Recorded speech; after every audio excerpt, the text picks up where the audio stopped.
ಅತ್ಯಂತ ಮಧುರವುಳ್ಳ ನಾಮದಲ್ಲಿ ನಿಮ್ಮೆಲ್ಲರಿಗೂ ನಮ್ಮ ಜೀಸಸ್ ಲವ್ಸ್ ಪ್ರೇಯರ್ ಮಿನಿಸ್ಟ್ರೀಸ್ ಮೂಲಕ ವಂದನೆಗಳನ್ನ ಸಲ್ಲಿಸ್ತಾ ಇದ್ದೇನೆ. ದೇವರು ಏರ್ಪಡಿಸಿಕೊಟ್ಟಂತ ಈ ಮತ್ತೊಂದು ನೂತನ ದಿನಕ್ಕಾಗಿ, ಶುಭ ಮುಂಚಾನೆಗಾಗಿ ದೇವಾದಿ ದೇವರಿಗೆ ಮಹಿಮೆಯನ್ನು ಸಲ್ಲಿಸಲಾಗಿದ್ದೇನೆ. ಹಲ್ಲೆಲೂಯಾ, ದೇವರಿಗೆ ಸ್ತೋತ್ರ. ಎಷ್ಟೋ ಜನರು ನಿದ್ರೆಯಲ್ಲಿಯೇ ಮರಣಿಸಿದ್ದಾರೆ ಪ್ರಿಯರೇ. ಇನ್ನು ಅನೇಕರು ನಮಗಿಂತ ಚಿಕ್ಕವರು, ದೊಡ್ಡವರು, ಘನವಂತರು ಈ ಲೋಕವನ್ನ ಬಿಟ್ಟು ಹೋದಾಗ್ಯೂ ನಮ್ಮಲ್ಲಿ ಆತನಿಗೆ ಇಷ್ಟಕರವಾದ ಮೆಚ್ಚುಗೆಯಾದ ಒಂದು ಕಾರ್ಯ ಯಾವುದು ಇಲ್ಲದಿದ್ದಾಗ್ಯೂ, ನಾವು ಬರಿದಾಗ್ಯೂ, ಯೋಗ್ಯವುಳ್ಳವರಾಗದಿದ್ದಾಗ್ಯೂ ಕೂಡ ದೇವರು ನಮ್ಮನ್ನ ಪ್ರೀತಿಸಿ ತನ್ನ ಕೃಪೆಯಲ್ಲಿ ನಮ್ಮನ್ನ ಜ್ಞಾಪಿಸಿಕೊಂಡು ಈ ದಿನವನ್ನ ಕೊಟ್ಟಿದ್ದಾರೆ. ಆಮೇಲೆ ಅದಕ್ಕಾಗಿ ದೇವರಿಗೆ ಸ್ತೋತ್ರ. ಹಾಗಿದ್ರೆ ದೇವರು ಈ ದಿನ ನಮಗಾಗಿ ಏರ್ಪಡಿಸಿಕೊಟ್ಟಂತ ಜೀವವುಳ್ಳ ವಾಗ್ದಾನ ವಾಕ್ಯವನ್ನ ನಾವು ಧ್ಯಾನಿಸೋಣ.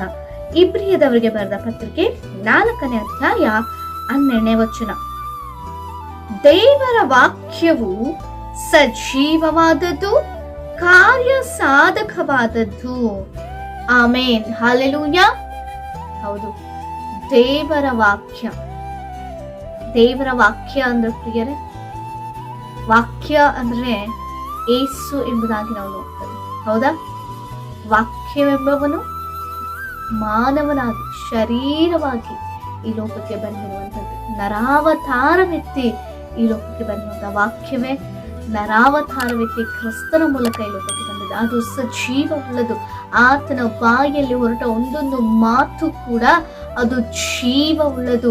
ಅದು ಜೀವವುಳ್ಳದು ಮಾತ್ರವೇ ಅಲ್ಲ, ಅದು ಕಾರ್ಯ ಸಾಧಕವಾಗಿರುವಂಥದ್ದು, ಅದು ಕಾರ್ಯವನ್ನ ಮಾಡುವಂಥದ್ದು. ಪ್ರಿಯ, ಮನುಷ್ಯರ ಮಾತುಗಳು ಅನೇಕ ಸಂದರ್ಭದಲ್ಲಿ ವ್ಯರ್ಥವಾಗಿ ಮಾತನಾಡ್ತಾರೆ, ಅದು ಸಾಧ್ಯ ಆಗೋದೇ ಇಲ್ಲ.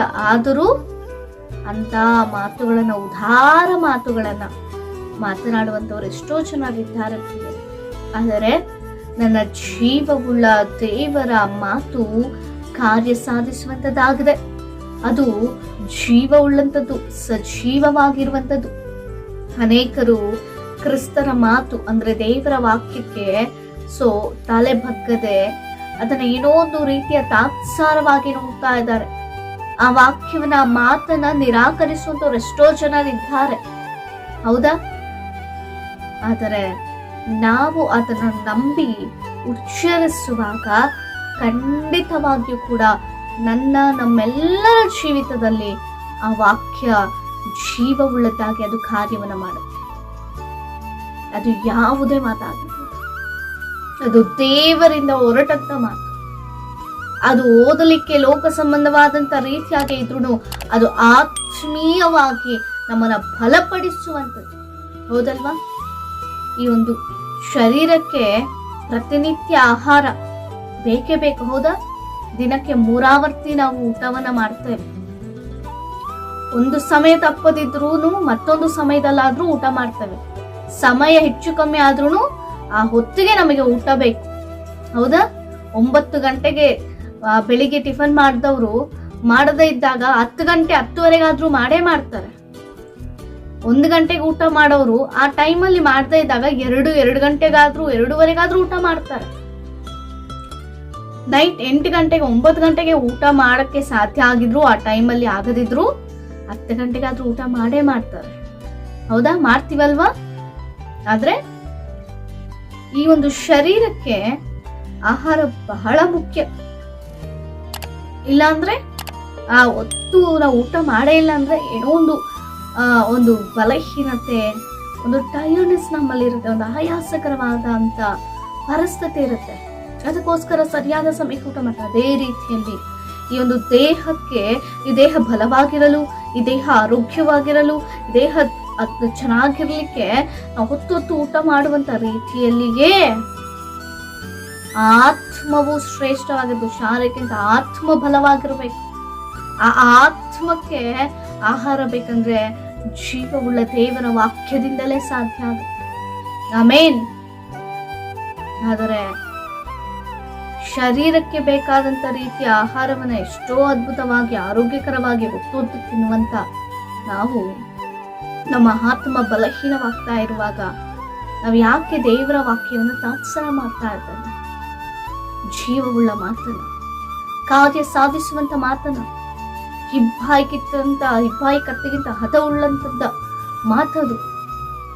ಹಲ್ಲೆಲೂಯಾ. ಅದಕ್ಕೋಸ್ಕರ ಜೀವವುಳ್ಳ ಮಾತನ್ನು ನಾವು ನಂಬಬೇಕು.